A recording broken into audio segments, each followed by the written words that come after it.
Νεοφύτη δεν κατάφερε να κάνει καλό κοντρόλ. Πιέζει ωστόσο και θα κερδίσει την μπάλα. Ευκαιρία για το Γιώβετιτς πάνω στον Οτσόα.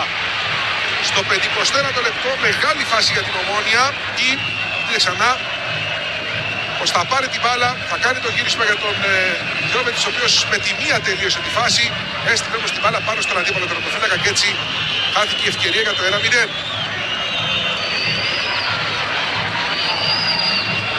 Την μπάλα στο δεύτερο δοκάρι. Έγινε η κεφαλιά, αποκλούει ο Οτσόα στο δοκάρι. Νέο πλασέ, νέο δοκάρι. Τεράστια διπλή ευκαιρία στο 70ο λεπτό για την Ομόνοια.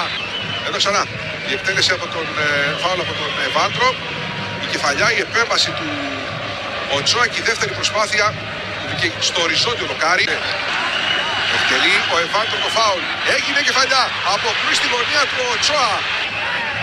Εδώ ξανά η κεφαλιά από τον Σεμέδο και η επέμβαση του Οτσόα που κρατάει το 0-1. Μακρύνει ο Κουλιμπαλί. Σεμέδο φτάνει μπάλα στον Μαέ. Βάντρο. Και πάλι για τον Σεμέδο. Μες στην περιοχή θα εξαπολύσει το σούτ από Κρούι. Δεύτερο σούτ άστοχο από τον Γιώβετιτς. Ξανά προσπάθεια από τον Σεμέδο.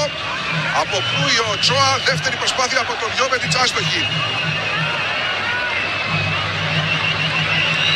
Στα τυφλά ο Παναγιώτου βρήκε όμως τον Γιώβετιτς. Καθώς πετάει μπροστά για τον Μαέ, ο οποίος έχει την ταχύτητα και την μεγάλη ευκαιρία να γυρίσει το παιχνίδι. Πάνω στον Οτσόα θα σταματήσει. Δεύτερη ευκαιρία του Σεμέδο άστοχη. Στο 105. Ξανά το τέτα-τέτ του Μαέ με τον Οτσόα. Η επέμβαση του Μεξικανού έρχεται μαρκάρι στο Σεμέδο και με το δεξί στέλνει την μπάλα απελπιστικά. Οτσόα. Έγινε κεφαλιά πάσα για τον Μασέκο. Δεν είναι ελευθερωθεί να φτάσει στο σουτ. Θα μείνει όρθιος μες στην περιοχή. Κάνει το τελείωμα. Γκολ! Γκολ στο 115.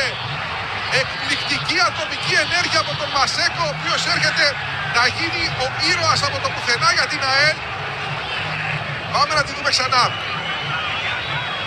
Κοιτάξτε, μένει όρθιος και μαρκάρεται από δύο και ανάμεσα σε τρεις παίκτες, δύο αμυντικούς και το απλωμένο χέρι του Ζόχο βρίσκει την ευθεία προκειμένου να στείλει την μπάλα στην ανοιχτή γωνία της εστίας της Ομόνοιας για να κάνει το 1-2 για την ΑΕΛ στο Γασιπί.